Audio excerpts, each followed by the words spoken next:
Good morning. It's 9 o'clock and time for the Tuesday, November 1st meeting of the Board of County Commissioners of Indian River County to begin. We're going to start with an invocation led by Stan Bowling, followed by the pledge delivered by Commissioner Peter O'Brien. Please rise. Let's pray. Lord God, we thank you this morning for the gift of life, and we are aware that many times we're not aware of you. Sometimes we are, many times we're not. We're mindful of the story from your word of Jacob, who on the run from troubles he was very much involved in. He was not aware of you, and then you revealed yourself to him, and he realized that you were there. We ask for that for each and every one of us this morning, to become aware of you, what you're doing, what you want, and to be responsive to your promptings and to your leadings. And we ask that for our leaders, far above us and right here locally as well, to be aware of you and to respond to your promptings. So we put into your hands our leaders, and we thank you for them. We ask that you would guide, not only with wisdom and with clarity, but again with a responsiveness to you. And we ask this in your name. Amen. Amen. Please join me in the Pledge of Allegiance. I pledge allegiance to the flag of the United States of America and to the republic for which it stands, one nation, under God, indivisible, with liberty and justice for all. Thank you, Stan, and thank you, Commissioner O'Brien. We'll move on to additions and deletions to the agenda. Gentlemen, we've been asked to pull 10B1, the Rigby's under public discussion. They'll be back next week. Does anybody else want to pull something from the agenda or add something? Move to approve. Second. Motion to approve from Commissioner. Before you Rigby. approve, Mr. Chairman, I would respectfully request that you add one thing to the agenda. At today's City Council meeting, they're considering a resolution that I requested at their last meeting, and they're going to ask you to approve and to sign on this with them. It's if you could put it for discussion, or it'll take me 30 seconds just to read. It's one short paragraph. And I'd like, the county is going to be asked to join, and I think it'd be nice if the county were ahead of the curve, and maybe you could join with the city and make it a joint resolution. Well, It's if they're going to get one back paragraph. to us, we can wait till they get back to us. You can read the paragraph under your matters. You're going to be up anyway, so. Well, my matters is totally different than this. This is But something. if you want to, then you can read it under your matters. Okay, well, my request is not about my matters. My request is to add this to your agenda for your discussion and approval. Anybody care to add it? I don't even No, remember. Mr. I don't even know Chairman. what it is. Okay, no. Could you listen to it, Wesley? No. It's, No. no? The request has been rejected by the board. Thank you. To add something to an emergency item, it takes unanimous, so one person can keep it off. Yeah. Well, it kind of is an emergency for our veterans. It's a veterans matter, and it is an emergency. You don't represent the veterans, Mr. Heddy. We would like to. I represent those people who asked me to represent them, Mr. Solari. We have a motion from Commissioner Davis. The second was Commissioner on the agenda. The second was Commissioner O'Brien. All in favor? Aye. Aye. Any opposed? Passes 4-0. We'll go to proclamations and presentations. Presentation of a proclamation recognizing Indian River State College selection as top 10 finalists for the 2017 Aspen Prize. Commissioner Davis is going to present this to Dr. Casey Lunsford. Good morning, Dr. Lunsford. Your name and address for the record, please. Casey Lunsford, Vero Beach, Florida, and I'm the provost of Indian River State College for Indian River County. And we welcome the proclamation, and thank you very much for recognizing us. My pleasure, and thank you for being here. This is a proclamation recognizing Indian River State College selection as top 10 finalists for the 2017 Aspen Prize Award. Whereas Indian River State College has been nationally recognized for excellence as top 10 finalists for the prestigious Aspen Prize for Community College Excellence. And whereas Indian River State College has earned this designation in consecutive Aspen Prize cycles, first earning the top 10 designation in 2015. And whereas there are approximately 1,000 public institutions eligible for the award nationally, and approximately 1% reach this point in the competition. And whereas Indian River State College was commended for college-wide commitment to student success, delivering programs aligned with community needs, and as a model for colleges across the country. And whereas Indian River State College seeks an astonishing 94% of its graduates go on to find employment or continue their pursuit of higher education. And whereas Indian River State College is highly valued as a resource for workforce and economic development, with IRSC graduates typically earning more than twice the average entry wage in the four-county area. Now, therefore, be it proclaimed by the Board of Indian River County Commissioners that we commend IRSC for its leadership in higher education, provision of accessible, affordable educational opportunities for citizens, resulting in their career advancement, higher income, and a better quality of life. Signed by all 5 county commissioners and adopted this first day of November 2016. Dr. Lunsford, welcome. Please say a few words. Thank you. Again, Commissioners, thank you for this recognition. We're excited. About 4 minutes ago, the Aspen group landed, and they are already on our campus. We're on our on-site visit. The prestige of the Aspen Award is significant in that it's one of the leading think tanks in the country. And the thing about Indian River State College and this particular award is you do not apply. They ask you to apply. So once we were asked to apply, naturally we filled out the paperwork. As you mentioned in the proclamation, 2 years ago, we were honored by being one of the top 10, and I think we're more in awe and respect, looking back, saying, gosh, this is really great, what are we doing? This time, we're like, we're gonna win. We've been there, we've gone through the cycle, and the nice part about this recognition is it's built upon the 2 previous years. It's not a accumulation of the 3 or 4 years of our growth and effort. But we're very proud of all this because it does recognize the fact that college is doing the right things. We're getting our students into our classes, we're getting them through the pipeline quicker, we're getting them out with their degree or certificates, hopefully improving the community, both with educational improvement, but also with skills improvement. And so one of the things we've seen is a 22% increase just in the last 3 years in our graduation rates. So we're doing the right things for our students. That, of course, then carries over to our communities and our economy, providing opportunities for people to have work, or also then further their education, many of whom come back to our local economy. So we're excited about the opportunity. We appreciate your recognition. And again, it's a win-win for not only the college, but also recognition of our community and, of course, our students. Super. Congratulations. Come on Great up. stuff, Casey.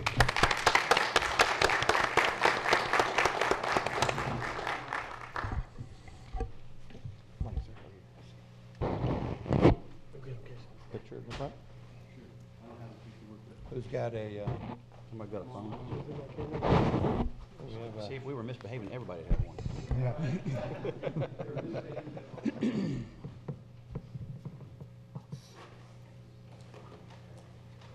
No problem.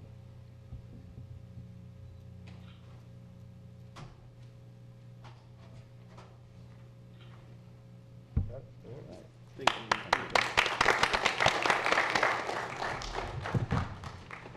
We will now have the presentation of a proclamation honoring Joan Harr, Music Director for the Gifford, Florida Youth Orchestra.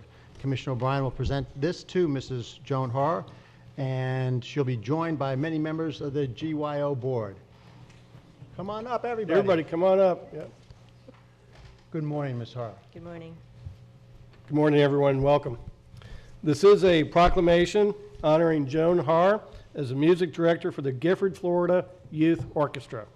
Whereas Joan Harr rescued the Gifford Youth Orchestra, GYO, from demise in 2003 when the original teacher resigned and Joan agreed to teach Gifford students how to play the violin during a 1-hour class, and now teaches 7 weekly classes. And whereas for the last 13 years, Joan Harr has not only taught over 160 students something about playing the violin, viola, or cello, she has also driven her car to pick up students, bring them to class, and return them safely back home. And whereas Joan has volunteered many hours to the Gifford Youth Orchestra and saved thousands of dollars by repairing instruments in her home and meticulously applying the fine line tape on at least 130 violins for new students to learn where to place their fingers on the fingerboard, a skill that takes time and mathematical precision.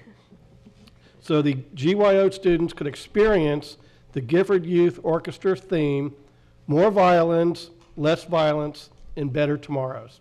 And whereas Joan patiently taught many children who came with emotional and mental challenges the same way she teaches all students, with a firm voice, patience, love, a listening ear, and using Skittles as a reward.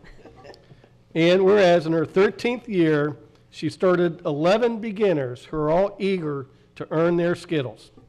And whereas for 13 years, Joan has given over 1,000 volunteer hours preparing students for 229 performances, while she helped develop self-esteem, confidence, and teamwork, and train them to give back to the community through their services and by keeping them off the street and on the stage, the GYO motto. Now, therefore, be it proclaimed by the Board of County Commissioners in Indian River County, Florida, that Joan Har be honored and recognized for her dedication and exemplary contributions to our community, in November be identified as Joan Har's Month. Adopted this first day, signed by all the commissioners.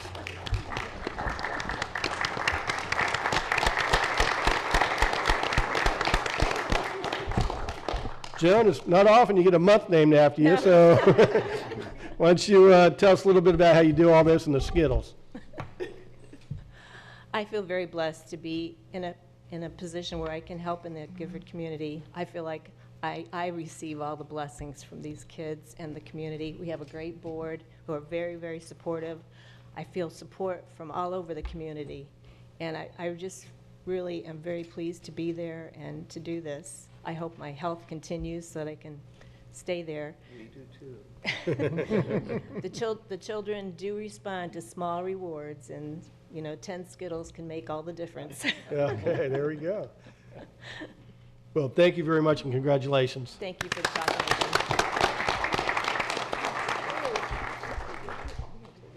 Joan, come on up.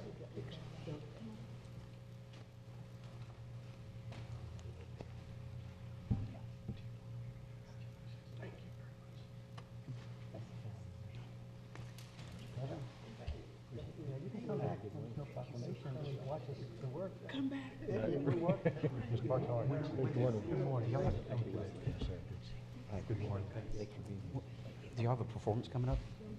You want a shameless plug for the performance? Yes. No, do the picture. Do the picture first, and we'll give you We'll give you time after that, too. Thank you so much.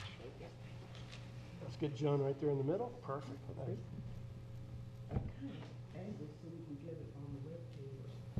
What? So you mean you're cutting some of us out?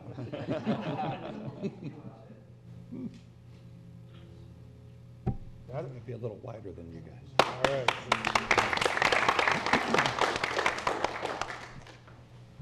Yep. And Reverend Bourgeot is going to give us an announcement. Thank you for the opportunity to let you know that this coming Friday, Saturday, November the 5th, at 2 o'clock, at the Gifford Community Center, as usual, the Gifford Youth Orchestra is holding its 14th annual concert. You do need a ticket to get in. The tickets are free, and I have 5 tickets for all the board members, the county commissioners. If you would like to go, just let me know. You have my email address. But to the general public, give us a call at 772-778-5118. I'll say it again slowly, 772-778-5118, and we'll take care of your ticket request. Thank you so much for letting me make that announcement. Were you going to ask me a question? No, I just want to thank you very much for coming, Reverend Bourgeot. Okay. Blessings to you. Bye-bye. And thank you for the You're welcome. We'll now have a presentation by Sarah Tippett-Rue, Executive Director, Florida's Coast to Coast Heartland Chapter of the American Red Cross, on Hurricane Matthew. Good morning. Good morning, and thank you for the opportunity. We really all dodged a bullet. I think we're all very thankful that the storm decided to go a little east of the Bahamas.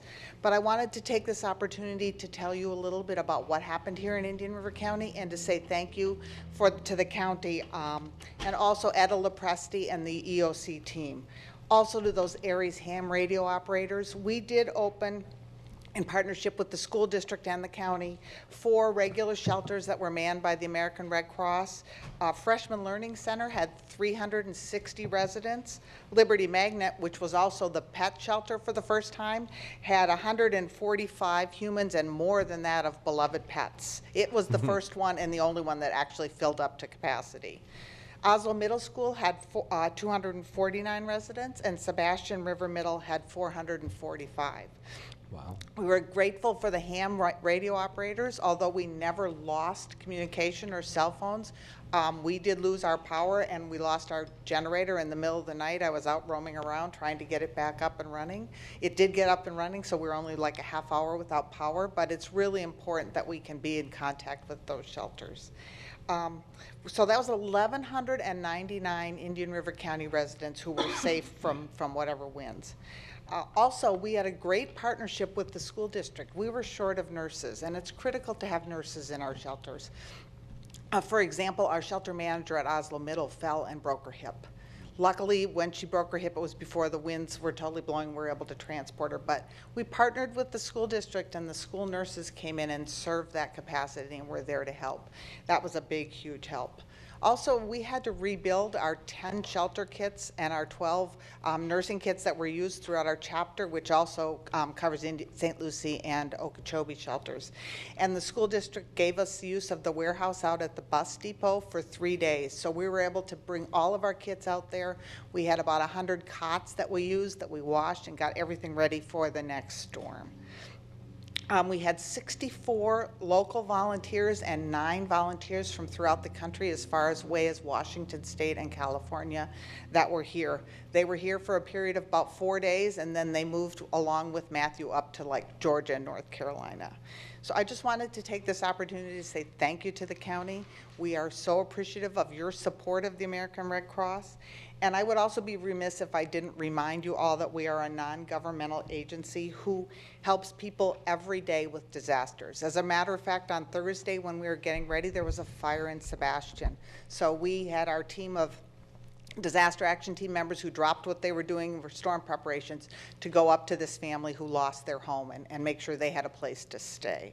Last year we did 132 homes with fire prevention here in this county. We installed more than 250 smoke alarms. Our goal is to reduce death and injuries by 25%. We did more than 50 in Gifford last weekend, and we will continue that throughout the year. We've educated 340 3rd through 5th graders in our pillowcase program, which is individual and family preparedness, and they bring that information home to their families. So I just wanted to let you know that, as I said, we are a non-governmental agency. 95% of our effort is done by volunteers. We have 3 paid staff to cover 4 counties. And because of that, on average, 91 cents of every donated dollar goes back into programs and services. So I thank you for all the opportunity, and anytime you want another presentation about anything about preparedness, we're there to do it. Thank you. Well, thank you very much, and I think the whole Board of County Commissioners and everybody in the county very much appreciates the work of the American Red Cross. Thank you. Thank very you. much. Thank you. Thank you, sir. We will now have the presentation of the quarterly recycling update for the fiscal year 2015-16 by Stephanie Fonville. Good morning, Stephanie. Good morning. All right, let me.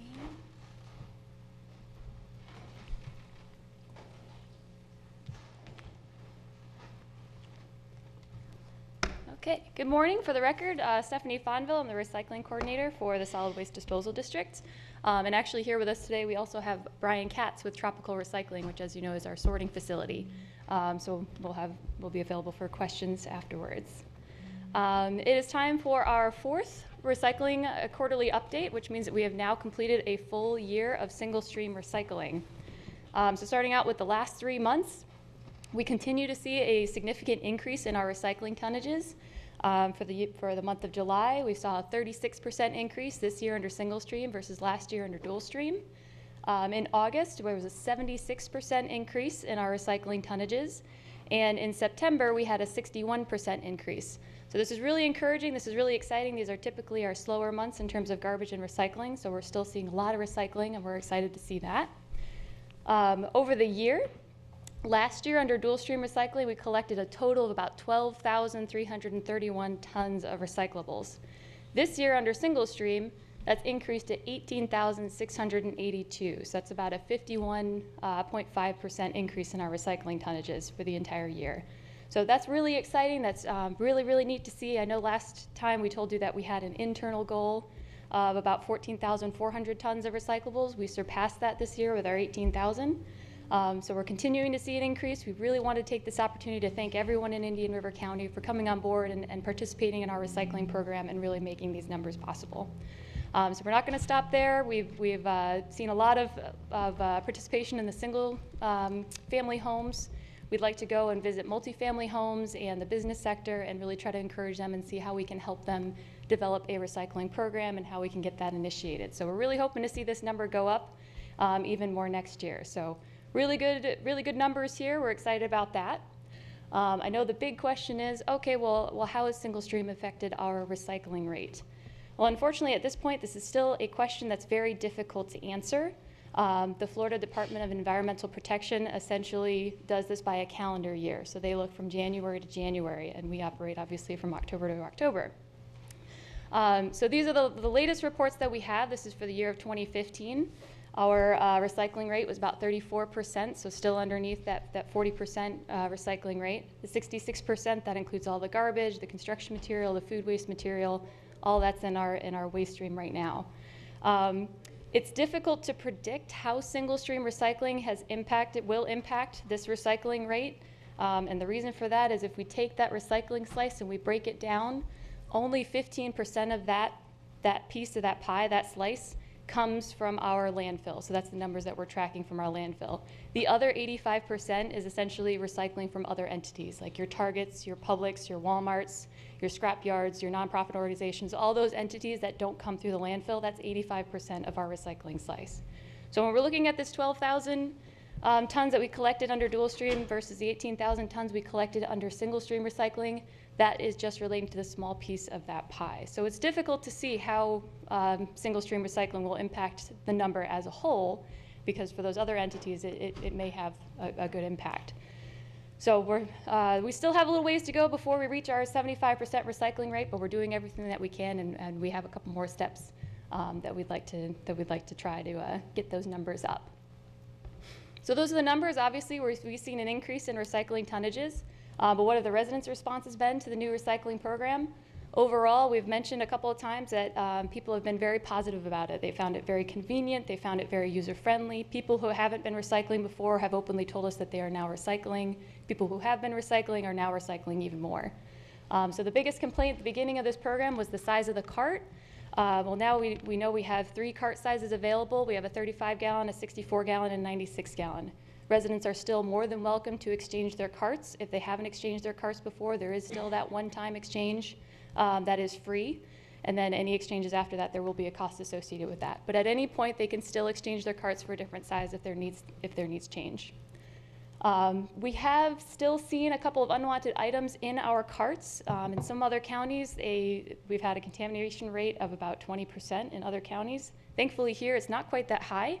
We're averaging about 8 to 12% contamination rate, so essentially residue that ends up going into the landfill. So that is looking a little bit better than other counties, but obviously there's still a little bit of area of improvement there. So that's where our outreach efforts are going to start focusing more on trying to tell people, okay, what they can and can't recycle, and focusing on a couple of specific things that seem to be causing confusion, especially plastics and metals. People seem to be a little bit more confused about what plastics and metals they can put in their recycling cart. So I did want to touch base on that a little bit.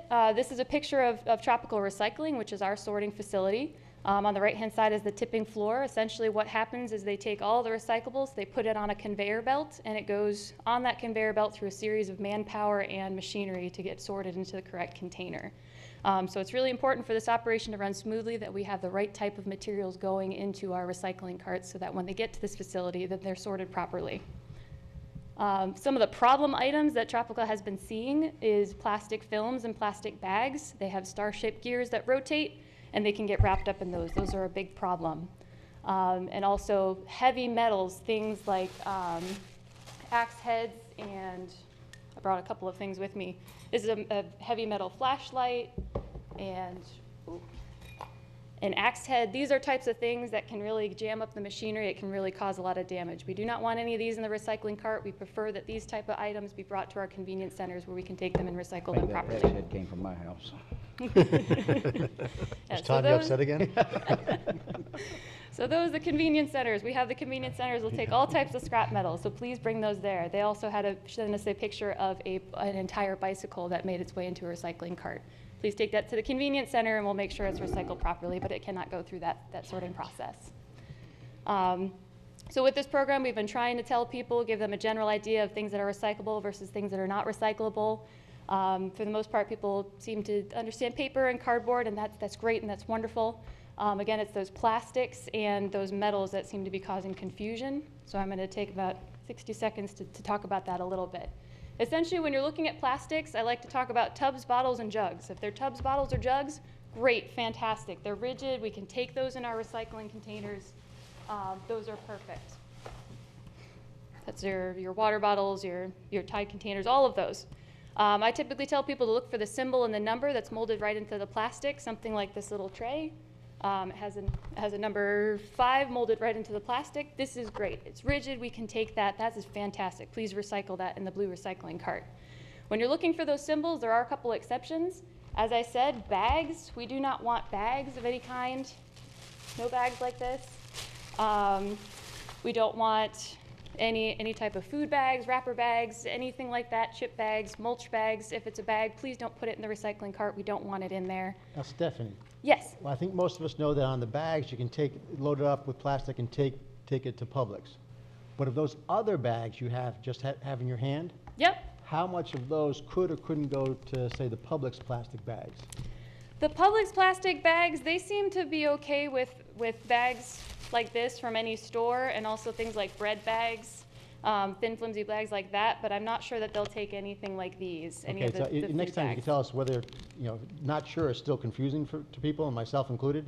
I mean, both of those are sort of aluminum, and there's a lot of aluminum type stuff. So is that just in the trash, or is there any other way to use something like that?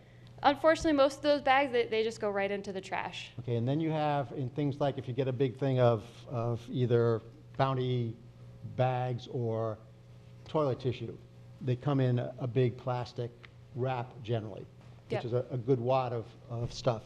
Can that go in the Publix bag and recycled in Publix?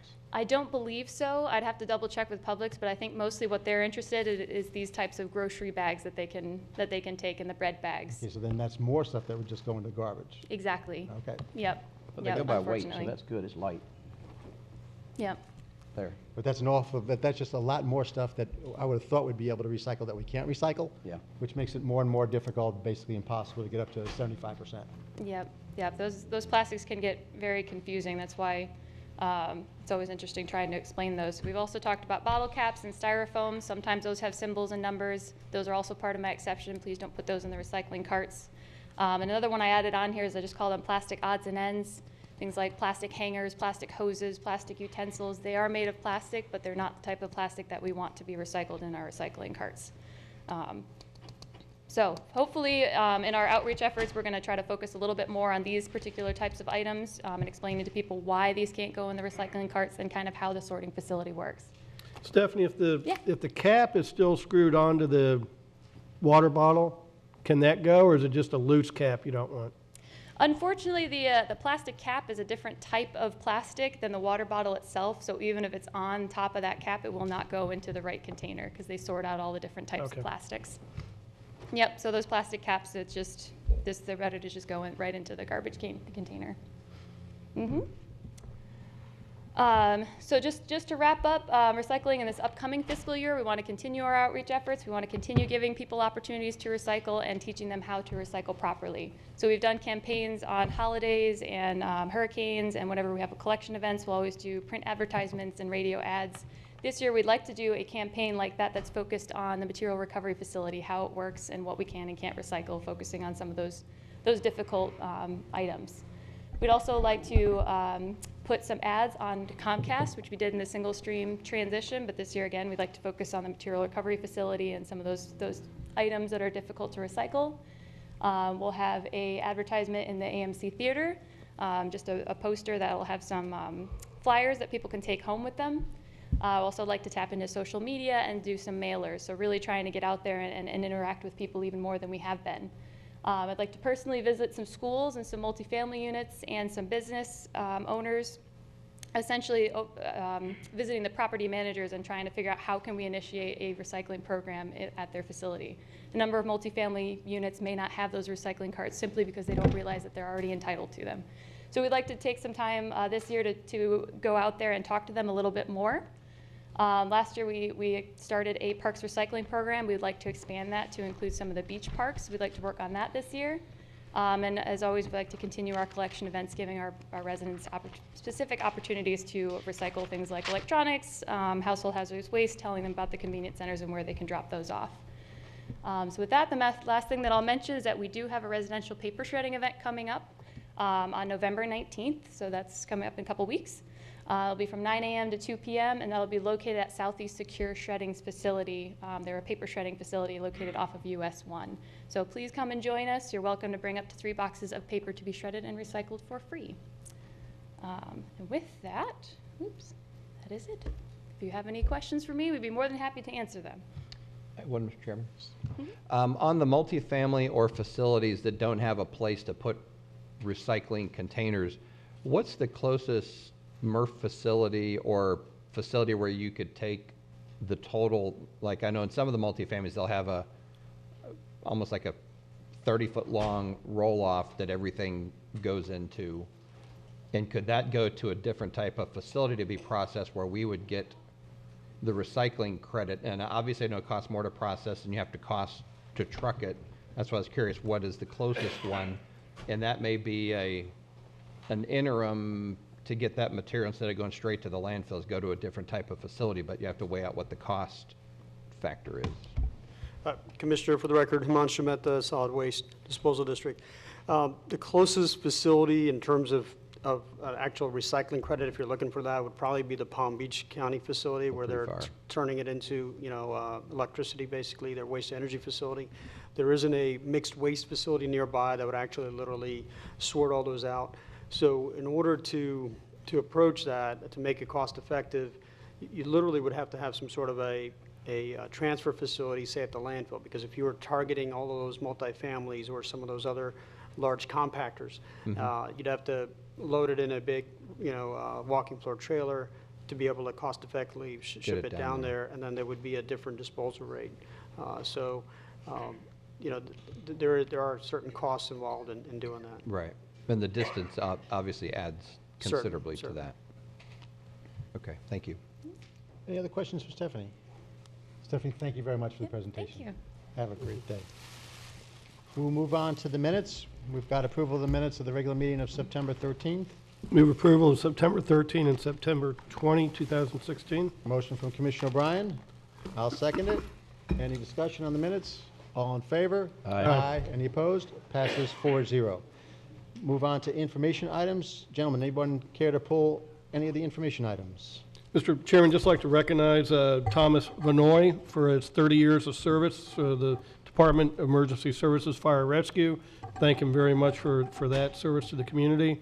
And just to point out that the Lacrosse Association is hosting for the second year the Sunshine State Games at Dick Bird South County Park this weekend, and that should be a big turnout. I think they're expecting about 60 teams from around the state, so if you're a lacrosse fan, come on down to the park. Wonderful. Thank you very much, Commissioner O'Brien. Move on to the consent agenda. Gentlemen, anybody wish to pull anything from the consent agenda for discussion? Is there anyone from the public who would like to pull any consent item for the discussion? Gentlemen, I'd be Move happy. approval of consent. Second. Motion to approve from Commissioner O'Brien, second from Commissioner Zork. All in favor? Aye. Aye. Any opposed? Passes 4-0. Thank you. We now move to public items. The first, the Rigby Brothers, has been moved to next week. The second is a request to speak from Michael Marsh regarding follow-up to the last discussion regarding recording operations of Indian River Courthouse. Good morning. Good morning. Name and address for the record, please. Sir, Michael C. Marshfield. I'll wait till you get up if you could, so the clerk can hear it and record it. Thank you. Yes, sir. Michael C. Marsh, P.O. Box 691061, Vero Beach, 32969. I did ask for the overhead, but I can make it quick. I probably don't need to use that. I'm here back before you today. Last time I came, I spoke to you guys about the fraud that was taking place inside Indian River County Courthouse, as well as rights being infringed upon inside the courthouse. And the last time I was here, there was a few questions that was asked of me that I didn't have an answer to. I would like, if the board can approve some questions Commissioner Davis had that I didn't have an answer to. The clerk is here. Can the clerk come up here to some questions that I'm still confused upon? Can I have that permission from the board to ask those questions? I think the more appropriate thing is if you have questions to just put them in writing and we can send them along to the clerk and ask him if he can address them. Okay, because I already tried that myself, so the proper Well, thing. I'll be happy to send it along if you Okay. send the questions to me and we'll see what he comes up with. Okay, that's fine. To finish up on that matter, this is also a point of interest of the community. The people of Indian River County, as well as you guys, the board, there's fraud taking place. Someone needs to care about this. And as far as it being a state issue, yes, those are questions that will go. But there's checks and balances that last time I kept getting told this is a ministerial function, the capacity that the clerk acts in, but it's also a judicial capacity. And if I was able to ask these questions, then I would be able to know the difference. And to be honestly with you, the one question I have for the board is, my background's not in government. And the last time I was here, every time I kept hearing that the clerk acts in a ministerial capacity. Can the board please explain to me the difference between a ministerial capacity and a judicial capacity? Because I'm a normal layperson. When I come up here and I'm hearing these terms, I went back and watched. I have no clue what you mean by that. And I want to understand, so when I go in front of the next board or in front of the state, I want to be well versed in what I'm talking about. And the county attorney, this is all I kept hearing the last time, is the clerk acts in a ministerial capacity. What does that mean? I have no, what does that mean? I can take a chance at that one. Say you have a form and it asks for 10 factual items. Yes, sir. And it says at the bottom of the form that this form should be returned to the clerk of the court. So you take the form to the clerk of the court and give it to him. If his job is just to accept the form and then process it on, that would be ministerial. If his job was to actually check the facts of the 10 questions and say whether they were true or false, that would be more judicial. And my understanding is with your matter, it was just a matter of that he's there to accept the form and then process it on. So that's why it would be ministerial. A similar thing up here is sometimes we get reports, and sometimes the reports are about things which we may not know too much about, and it could come from, say, the scientific community. So we may structure our motion to accept the report rather than approve the report. And by accepting the report, we acknowledge that we have received this from the third party, the same way that the clerk would acknowledge that he received something from you, but not that we in any way approve the contents or agreed with the contents of the document. So again, those are two examples, I think, which might help. So let me ask you, and I understand, I appreciate this, Chairman, but as far as the clerk goes, the clerk is a constitutional officer, correct? Yes, that's Okay, so wouldn't he be in both capacities, judicial as well as ministerial? Not necessarily, because the clerk is asked to do a lot of things by the state of Florida and have a lot of other functions. Same thing, for instance, if I was up here and I said, oh, I've got 5 facts about this case, A, B, C, D, and E. Well, the clerk of the court, through the clerk who's sitting over here, is charged with presenting minutes of that meeting. And in the minutes, she might say A, B, and C, and D. But she's in no way adjudicating the truth of A, B, C, and D. It's just a ministerial function, recording the minutes so somebody else can get those minutes at a later date and either check on some information or be able to say that, this matter was addressed with this resolution on this day. Okay, appreciate that, Mr. Chairman. I think the biggest and the easiest question would be, what state board oversees this? Because obviously, if I'm coming to the county commissioner, this is not something, as you guys pointed out, that the county can address. But obviously, there's a state board somewhere, and that never got answered either as far as, is this even a state issue? There wasn't a clear answer. So I guess from what you're telling me, I'm going to draw up these questions that I still have, and then you'll be able to get them to the clerk, and I'll have some type of resolution, because I even tried to reach out and find out who the attorney is for the clerk of the courts, and I don't know what the big secret is, but I just finally got an answer from Mr. Reingold, and I don't understand why it's a big secret. I just think that, you know, if the county attorney, and I don't understand all things about government, my background is in business, but I just think if I have a question and the county attorney can't answer it, and obviously someone's advising the clerk, I just think as a citizen, I should be privy and know, well, who is the attorney for the clerk of the courts? Because the clerk isn't an attorney. So if he can't answer certain things and he's making reference, I just think as a citizen, I have a right to know that. I mean, do I not? Well, I don't know. I haven't researched it, which is why it's good to get these questions in writing, so we can try to get a reasonable answer. And we have, and as Mr. Marsh pointed out, we did get you that answer as to who the clerk of courts yes, attorney is. You finally did, but it has been months that I've been trying, and I do know that one email you said you didn't get. But you know, the thing is, I just think that's a 1, 2, 3 response. I mean, there's no research to find out who the clerk's attorney is. That's 1, 2, 3. And I'm trying to respond to the clerk, and I'm not getting emails back. I guess the clerk wants to speak. Well, I'll wait till you're finished, and then I'll ask. Oh, okay. Well, as the clerk is up here, I think some of these questions could get answered now, if the board allows it.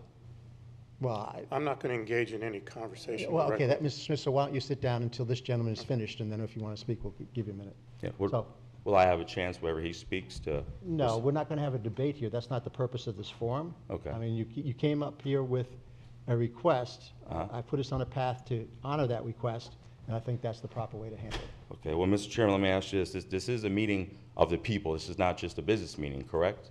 Well, it's a business meeting. No, it is a business meeting, Okay. but the public's invited to come and speak on any issue of which we could, under public items, vote on. Okay. Or any issue which we are voting on, specifically to that item. All right. But it's not a free forum to discuss anything under the sun or Yes, sir. anything you may wish to discuss. I understand, and it's right here in the agenda. It tells you that. But if the clerk is responding to what I'm stating, I should have an ability No, to. this is not a debate forum. That's So the there's no difference. need for him to respond to me then, correct? But that's not your decision.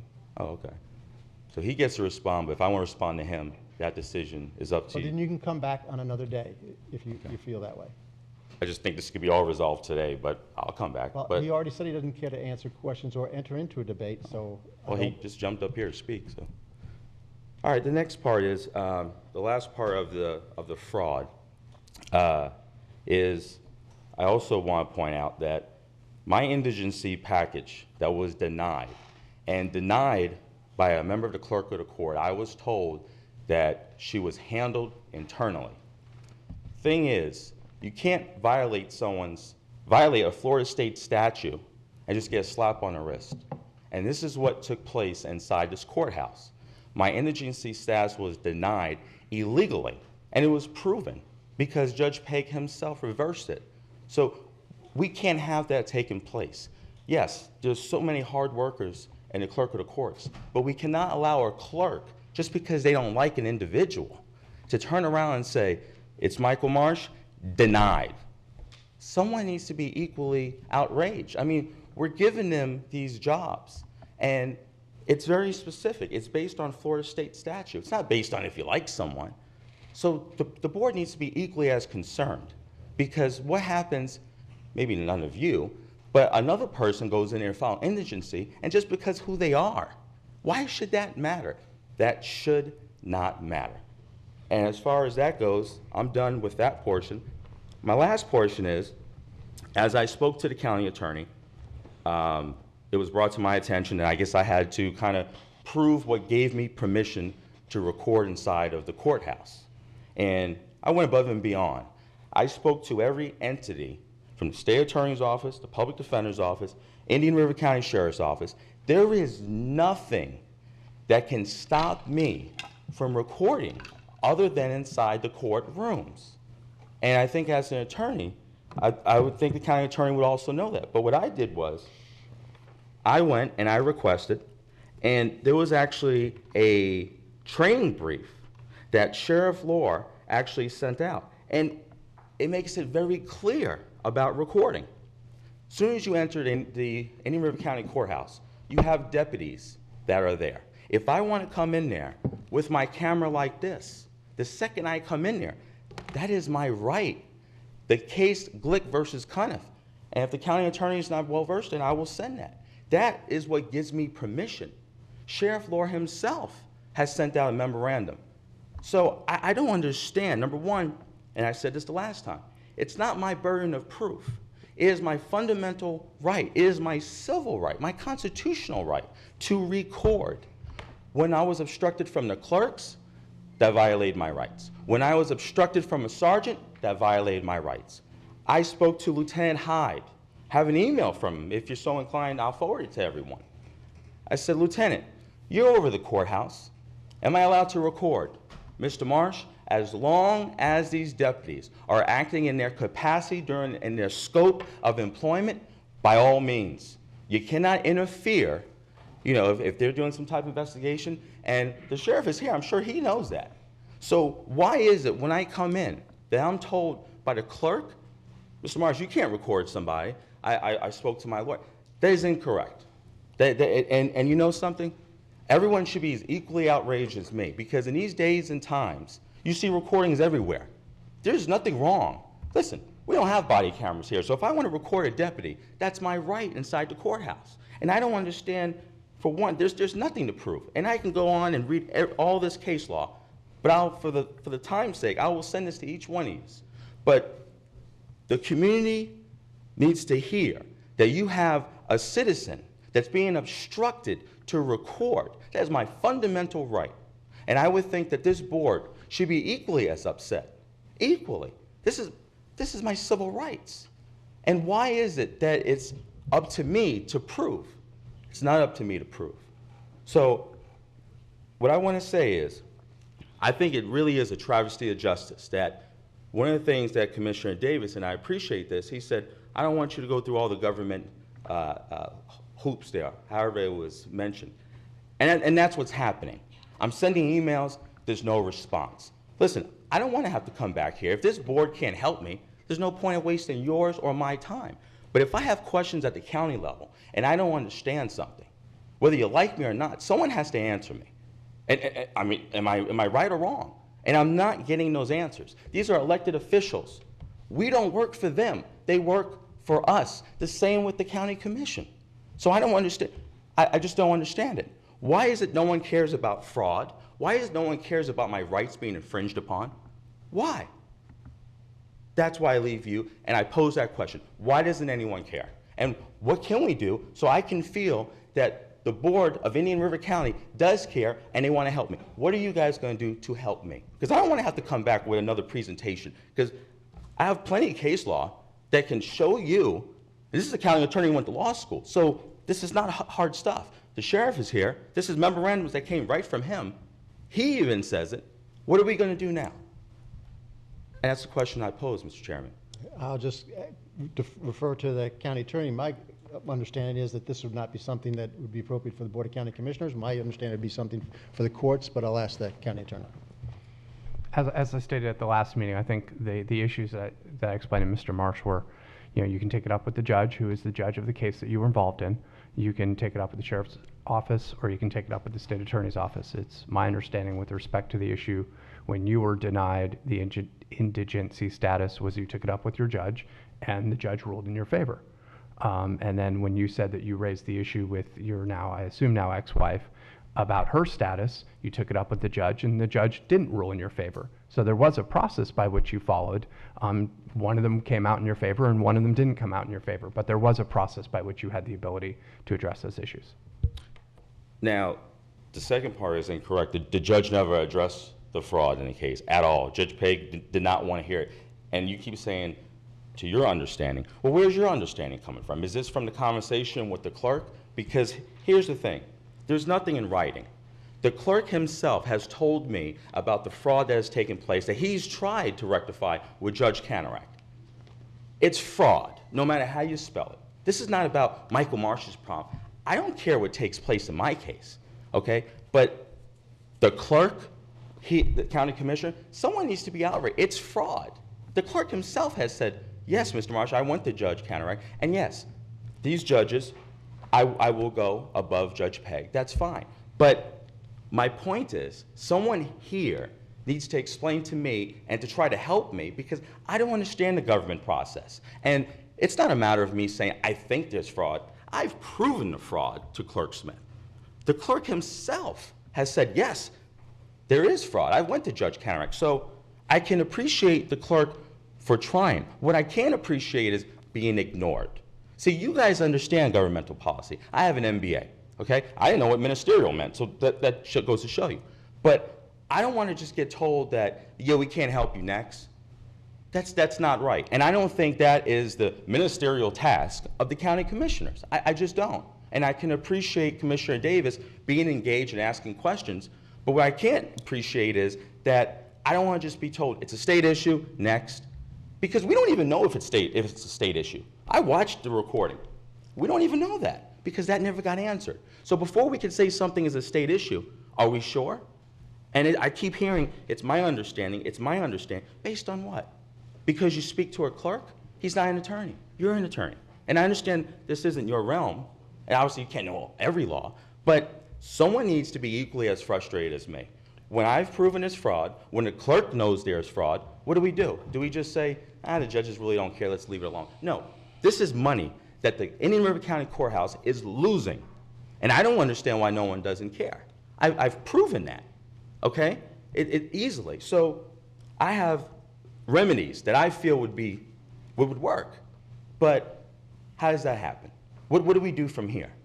That's my question. It's not about my case, and I want to know, where's the paper trail? What did the clerk even do? Did he go to Judge Pegg? What took place? There's nothing in writing. What was it? You go in an office and say, hey, Mr. Marsh is complaining again. Oh, I can't do that? Okay. There should be some type of paper trail. This is fraud. This is not where we have to listen to him. This is fraud taking place. There should be a paper trail. There should be something logged in that the clerks acknowledge. Yes, this is fraud. Judge Pegg, this is fraud. Where's the paper trail? I don't understand it. There should be a paper trail. And I don't know why I'm the only one up here that cares. It's not my courthouse. It's Clerk Smith's courthouse. We should be in partnership trying to figure out how can we stop this? Because it's taking place. Every dissolution of marriage, almost $600 of filing fees. Multiply that by how many of those get filed a day. I don't have the numbers. He does.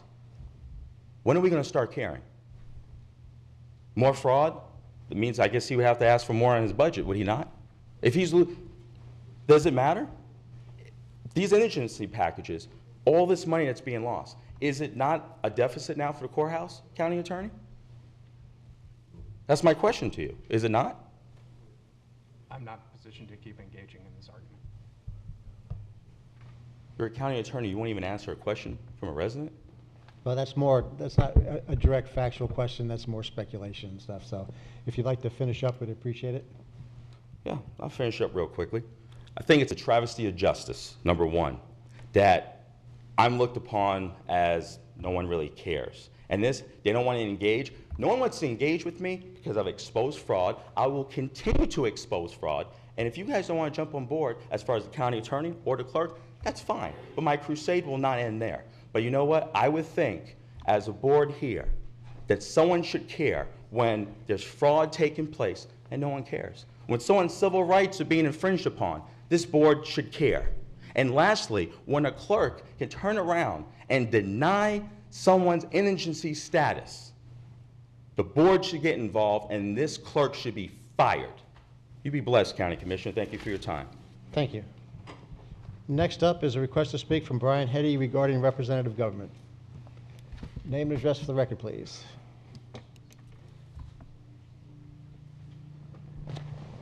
Brian Hetty, Vero Beach, Florida, and I'm going to suspend what I originally came here for, and instead speak to you on the issue that I asked to be added to the agenda and was denied. The reason that I asked for this to be on the agenda is that I wanted it to be in a portion of the agenda where the county commissioners can take action.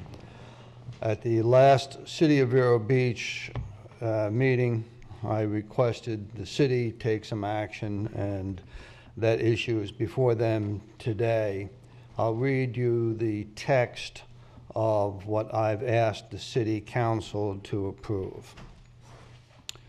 It involves the veterans in our nation, how many specifically in our county. You can check those numbers for yourself. The text is as follows.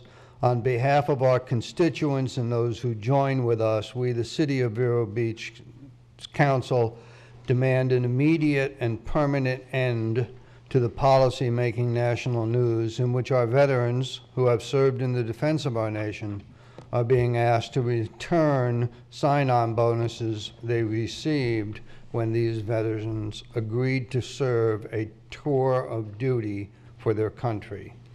We support our veterans, and any benefits offered to and accepted by our veterans should not be denied. It's really as simple as that. We should all be outraged at the specter that's broadcast across this nation where our veterans have been asked to serve a tour of duty. They've complied, they've served their tour, and now they're being asked to give up benefits that were given to them in a consideration of their tour. And I would ask that this county commission join with the City of Vero Beach in signing that, that request, that letter, and send that to our state and federal representatives, including the governor, Secretary of State, Department of Defense, Veterans Affairs, and the President and Vice President. Thank you, Mr. Eddy. Any commissioner at all that would agree that we should do this? Well, there may be, but we'll see what happens at the next meeting. Thank you very My much. goodness, you know, it really shouldn't be hard to figure out that we need to support our veterans, and you shouldn't need a couple of weeks to figure it out. That takes us through public items up to public notice items. Mr. Rangel. Thank you very much. We have two public notice items today. One is the notice of a scheduled public hearing for November 8th, 2016. This is to consider amending Chapter 315, Pain Management Clinics, Controlled Substances, and Medical Marijuana of the Code of Indian River County to revise the definition of a medical marijuana treatment center and clarify the prohibited activities.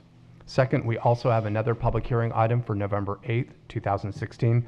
This will be to consider amending Chapter 312, Rights of Way of the Code of Indian River County with regard to prohibiting distribution of items and portions of the right-of-way with drivers and passengers of vehicles. This will also again be heard on November 8th. Both of those are legislative in nature. And with that, I turn it back over to the chair. Thank you very much, Mr. Rangel. Commissioner Zorc. One short question. Dylan, on item C1, once this goes into effect, what type of penalty structure is there? It would be basically become a code enforcement issue if a violation occurs. Do they have to come up with a prescriptive penalty portion? And if so, how would that move forward? Right now, it would just follow, unless the board were to adopt something otherwise, the traditional code enforcement procedure. Okay. I didn't know if we had one. Did we come up with a particular penalty portion for the pill mills when we did those? Was it different than? Still under the pill mill ordinance. So whatever code enforcement measures for the pill mills will be the same for medical marijuana treatment centers. Okay. I mean, as I understand it, basically, this gives a location for them, and they have to Right. go through the planning and zoning. So if they never get a CO for the building, they just simply can't open it. Right. So that's how I see it. So, okay, we will now move on to utility services. West Wabasso Phase West Phase 2 Sewer and East Gifford Drainage Project. Do you want to do the county administrator update? Oh, by skipping? Okay. I'd like to skip them, but Mr. Brown. All right, thank you, Mr. Chairman. I promise I'll be brief as we're in a hurry to get to the utility stuff. I just want to give a brief update on Hurricane Matthew. A couple of items. The primary thing that we've got going on is debris right now. We are continuing to work through the roads. If you go on to the next slide, that's just a look at one of our debris sites, which is on Oslo Road. Over the weekend, we did open our second debris site at the fairgrounds, at the south end of the fairgrounds. So far, a few. One more.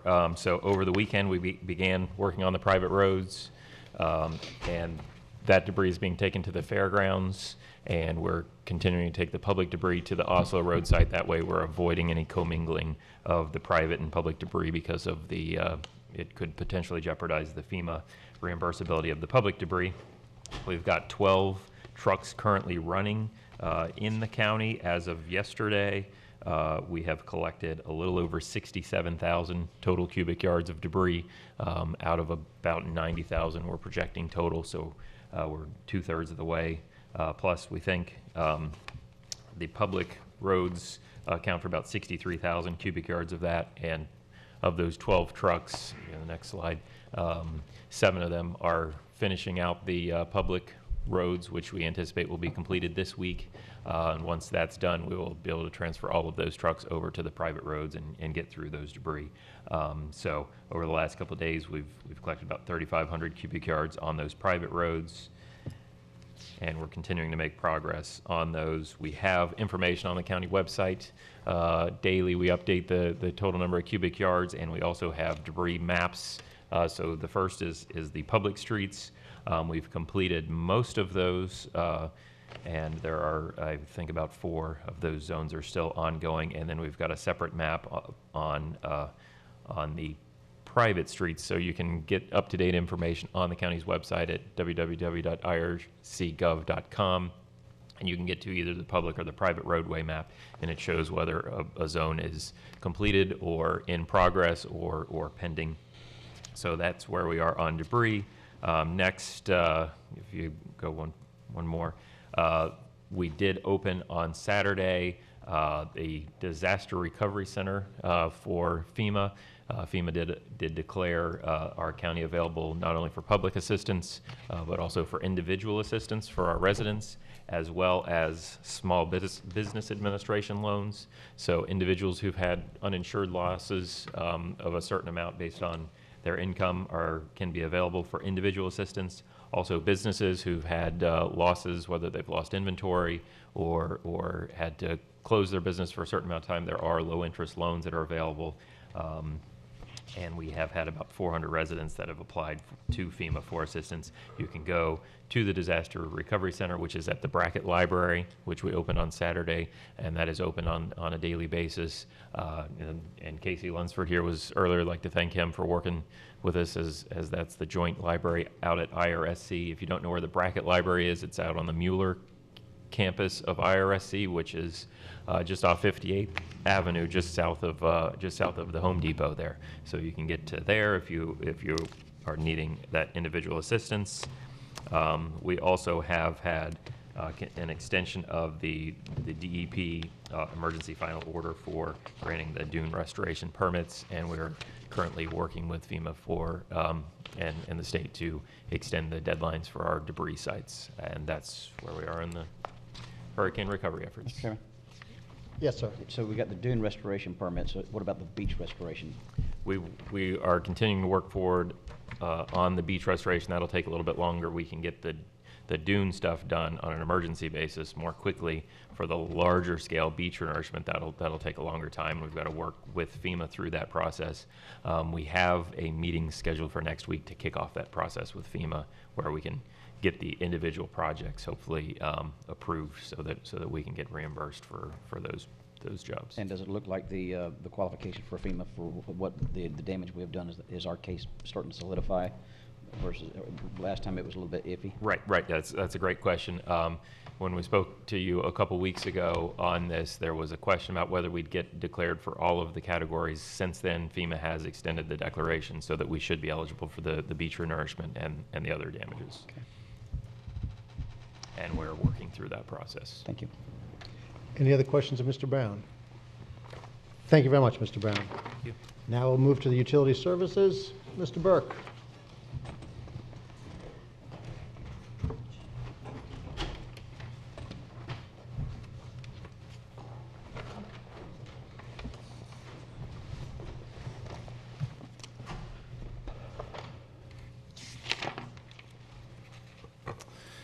Thank you. Vincent Burke, Director of Utility Services. We have the Indian River County bid recommendation for the West Wabasso Phase 2 sewer and the East Gifford drainage projects, funded by the CDBG, which is the Community Development Block Grant Program, and the fiscal year 2015-16 St. Johns River Water Management District Cost Share Funding Grant Program Agreement. Agenda item 12G1. You've seen this map before. We have two distinct geographic areas. The first one in the green outline is the West Wabasso Phase 2 area, just south of 510, 64th Avenue on the west, 62nd Avenue on the east, and then the drainage project bordered by 43rd Street on the north side and 42nd Street on the south side of the blue box. Here we have a aerial map showing the potential structures as well as the green manholes and sewer lines that are to be installed, coming to a lift station just north of the Daisy Hope Center to be then sent off-site into the force main. The Gifford Drainage Improvement Service area is outlined in green here, and it was combined as part of the CDBG grant funding that was awarded earlier. So on December 1st, 2015, just a short recap, the BCC did approve the execution of the grant and cost share grant with the St. Johns River Water Management District. We did receive authority from the FDEO office out of the state earlier this year, and we worked with legal and purchasing department to put together a bid package, put it out on Demand Star and TC Palm in August of this year with those bids that were opened on the 29th. We had a mandatory pre-bid meeting. There were 7 prospective bidders that came to that pre-bid meeting, but unfortunately we only received 2 qualified bids. So we had engineer's opinion of probable cost, OPC, roughly about $1.2 million, broken into the 2 geographic areas that I described earlier, Schedule A sewer for the West Wabasso Phase 2 and the Schedule B drainage area in the Gifford neighborhood. You can see the 2 prospective bidders, Blue Goose Construction and Timothy Rose Construction Contracting, that have both done work for the county, broken into the 2 areas. What's interesting to note is we were pretty close within the range of the estimated opinion of probable cost for the drainage portion of the project, but unfortunately there was quite a large delta between what the engineering cost was supposed to be for the sewer and what it actually came in at, almost 100% increase. Sum total, if you look on the right-hand side, that you'll see a 86.5% increase from what we had initially budgeted versus what the bids actually came in at. Staff thinks that some of the reasons for the high bids are due to the complexity of the paperwork that are required due to the federal grant dollars associated with the CDBG grant, some of the auditing requirements of not only staff but the contractor that would be needed during the auditing process, and perhaps there's just construction activity out in the neighborhood where folks are busy so that they might have put in a high bid. Some of the changes that staff is looking to propose if we were to rebid this is to separate the roadway portion of the project into individual line items versus the bid as the unit price. The way that we had it right now was combining section of pipe and dewatering and asphalt restoration into one price, but I proposed to break those out to try to, I think, identify some of those areas where some of those line items would be more in line with what we've had from other construction projects. It was also a very tight timeline due to some of the constraints with the cost share funding grant from the district. We're looking to possibly extend that. Some of the contractors at the pre-bid meeting expressed some interest for extending the timeline from the notice to proceed, so we propose to do that. Also to separate the MOT, which is also known as the maintenance of traffic, and pull that out of those bid items that I described in the first bullet. And also to look at internally reevaluating the design of the wet well to possibly reduce the depth, which would save on some of the dewatering costs and the excavation costs as part of that Phase 2 sewer project. So 3 options that we had illustrated in the agenda item we'd like to consider is, since the bid prices are approximately $1 million over budget, we do nothing and terminate the project. That's certainly an option. It's not one that staff would recommend, but we wanted to bring that to your attention. However, pursuing that option would probably pursue negatively on the FDEO CDBG grant now and in the future, and also with the district.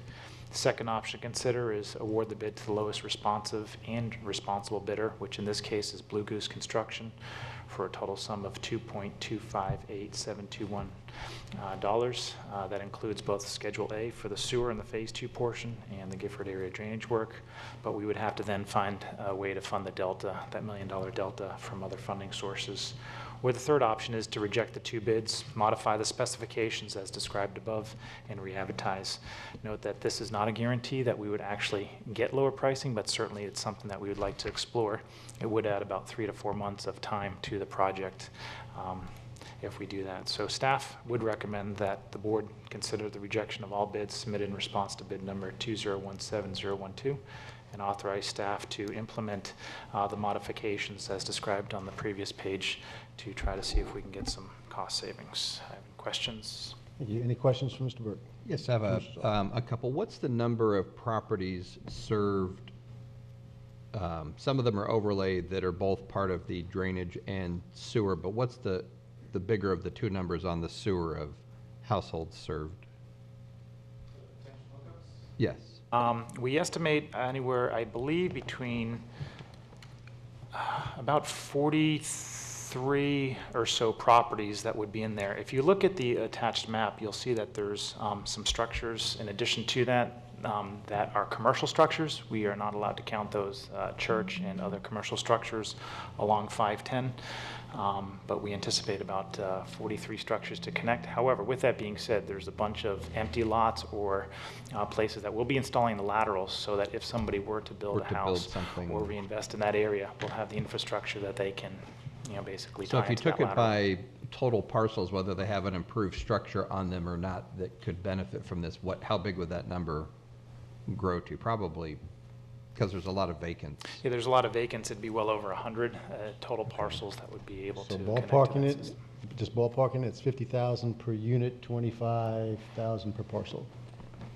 Right, which, okay. And a big portion of that, Commissioner, was tied to the lift station that's over in this corner. And that's the existing one. Daisy Hope's already connected. Yeah, Daisy Hope is connected, but part of the design was to remove the small, private lift station and turn it into a gravity feed to tie into the county lift station that would be built.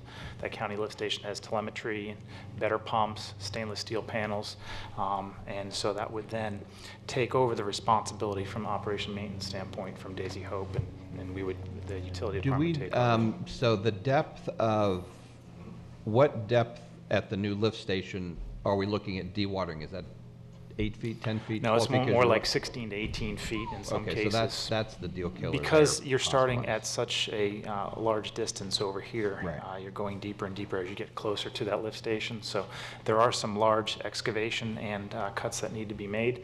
Right. And initially we were thinking about just having a small area of the asphalt removed in order to lay that pipe. But because of some of the sidewall caving in issues with OSHA, we need to then expand the area of cut, which in this case, the large ticket items are the lift station and the asphalt restoration once that sewer line is split back in.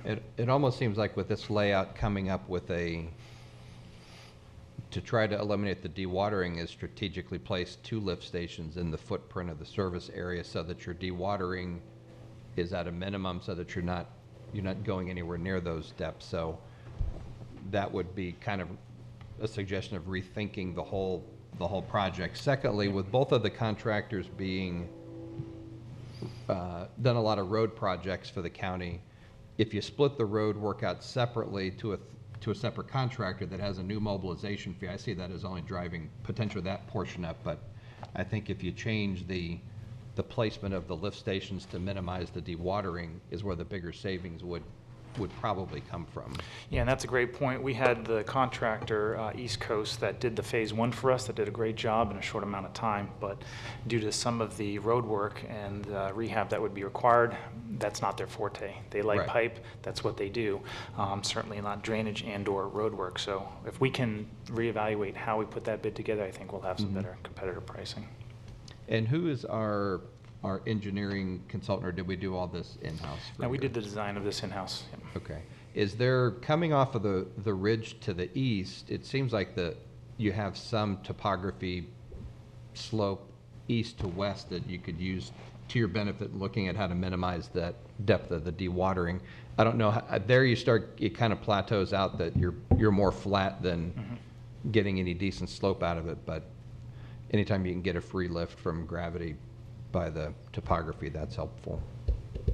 And what was the reason you can't include the commercial structures in it, even though they would benefit? It's just some of the grant requirements. They're just single-family residential only would be the benefiting properties. They have to be owner-occupied, low to moderate income or very low income. And in this case, the commercial structures and the church would not qualify as a benefiting property, even though we are going to be connecting them as part of this project. Okay.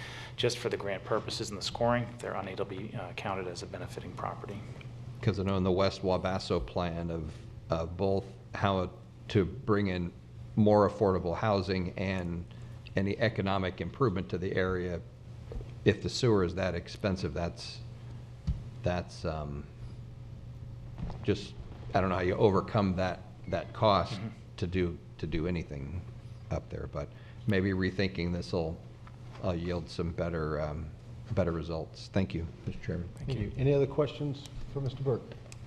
Mr. Burke, I just have a couple on, just in case, right now I'm probably leaning towards re-bidding it, but given that a lot of this is under the CDBG grant, that would make it impossible for us to sever the drainage from the sewer, correct? That's correct, yes. Okay, so, no, that's probably enough for now. Thank you very much. Gentlemen, any thoughts on the matter? Mr. Chairman, just a question for Vinnie. Do we have time to rebid it with the restrictions on the grants and the? We do have time, but time is of the essence. We have notified the FDEO and we have notified Melissa with the district of the pricing that has come in. Right now, the limiting factor is the district cost share grant because that is within a certain amount of time. And so our anticipation was on our schedule was to be under construction February of this year. So right now, that's going to be pushed back a little bit. We anticipate about a 3 to 4 month delay while we go through this process to re-advertise. But we hope that even with the extension of the time frame from the notice to proceed, we can complete that project within the grant timeline. Ultimately, there's requests that can be made, but that then has to be done on a case-by-case basis if we have to extend the timeline that's outside of the existing grant. But we hope that we can do so within the 24 months from when we sign the district grant. Okay. Mr. Chairman, with that, I'll go ahead and move staff recommendation to reject the bids and to re-advertise based on the modifications proposed by staff. Very good. We have a motion from Commissioner O'Brien, second by Commissioner Zork. Any other discussion? Anybody from the audience? All in favor? Aye. Any opposed? Passes 4-0. Thank you very much, Mr. Burke. We move on now to Commissioner matters. Commissioner Zork. Yes, thank you, Mr. Chairman. After the hurricane had passed, there was a lot of discussion of things that went well and some that didn't go well.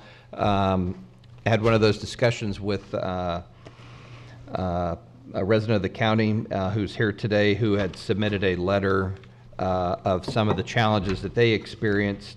And I think even Commissioner Davis had brought up comments that he had heard from the public. So what I'd like to, and I'll invite Bob to come up here in a moment to share a little bit of his experience, but I'll be making a motion that we do a number of items. One, we reach out for some short-term goals. I think our Public Works Director has suggested the possibility, could we somehow take over the supervision of that stoplight during the storm activity? or place an actual law enforcement officer that actually is manually controlling the light if we can't control it remotely. Some of the things that we can work out an agreement with Osceola County. But I think the big picture solution that was discussed at the MPO about a year or so ago, we had our MPO reach out to Osceola County just to find out what their plans were for the widening or extension of State Road 60 past 441.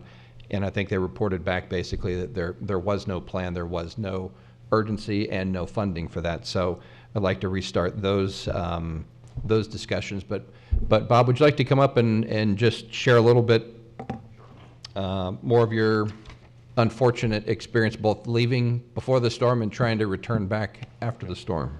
For the record, Bob Atwater, A-U-W-A-E-R-T-E-R. I'm a councilman-elect of Indian River Shores.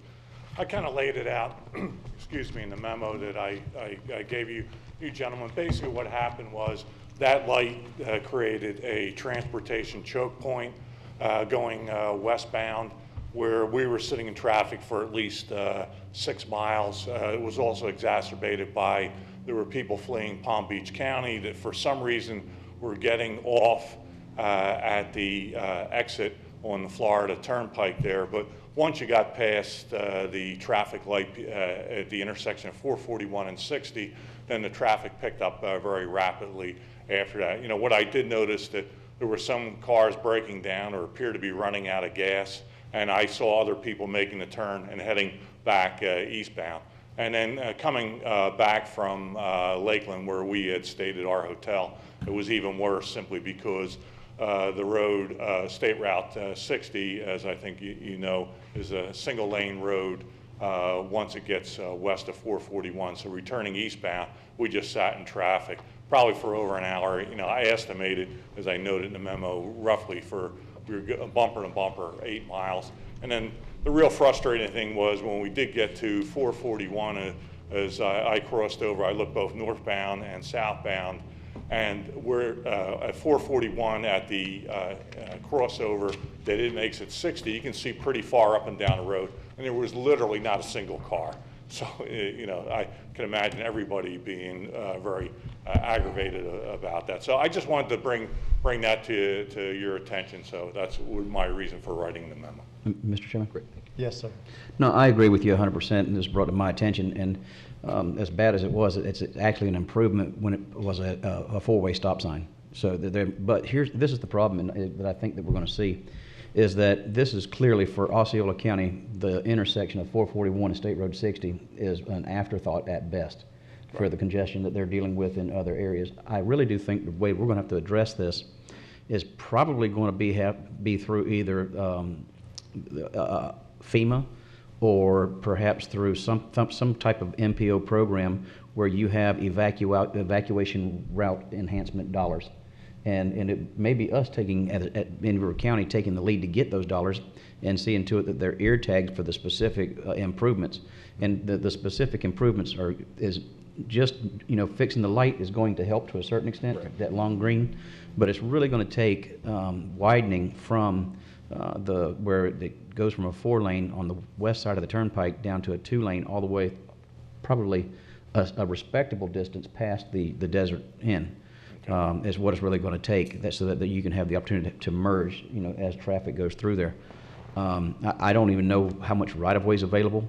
I know there's probably some contamination issues with the property to the south. It used to be a Horns restaurant on the southeast corner of 441 and State Road 60, but this isn't going to get, the Osceola County doesn't care about this. No.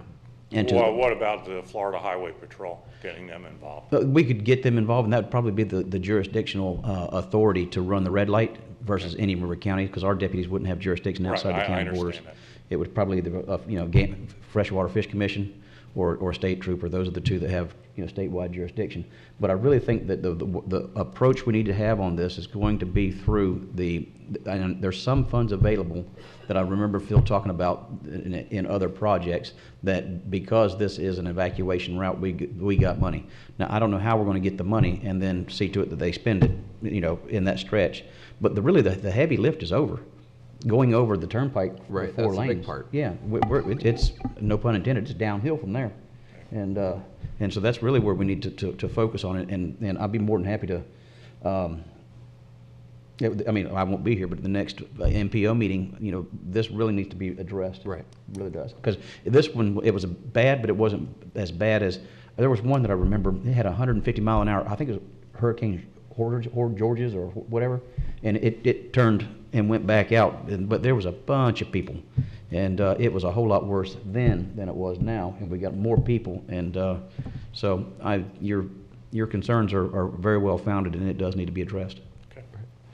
Mr. Chairman, I'd like to, under these discussions, make a motion that we instruct our staff to reach out to both our incoming Senate and House members, officials with Department of Transportation, which I believe Phil Mattson has already had some discussion with them, the Osceola County, the POL Transportation Planning Organization, which Osceola is a part of, which includes Orange County, and any other related party that we can look at both coming up with short-term and long-term solutions for the State Road 60 and Highway 441 roadways and addressing a proper evacuation plan for our residents. There's a motion from Commissioner Zork. I'll second that for discussion. A second for discussion from Commissioner Davis. Yes, I am pretty sure that's probably a different DOT district than District 4. It is. Once you get into Osceola, you're right, you cross over. So you've got multiple DOT districts. You know, I think the best way for us to approach this then would probably be from one bureaucracy to the other, and that would be to get the District 4 DOT to agree with us that there's an issue here, and have this as a, I wouldn't call it a LAP program, but it would be a interconnect almost between districts. It seems from the way the motion was structured, I thought it was that we basically let our staff work on this. I mean, this is the type of thing that would go to Phil Mattson. I think Phil has a good understanding that this is a two-part project. One is to get a flow of traffic if something comes short-term, and the other is a long-term fix, and let Phil work out a good bureaucratic path forward, which I think is probably, at the end, engage our legislators and engage, you know, both FDOTs, but I mean, he would probably be in the best position to lay out a plan, and I think that it would be appropriate for him then to come before the MPO and just give us an update when he can, and then we can, at the MPO meeting, work out details for the path forward. And just real quick, in your conversation with Osceola County, was there any plans at all on the horizon for widening State Road 60?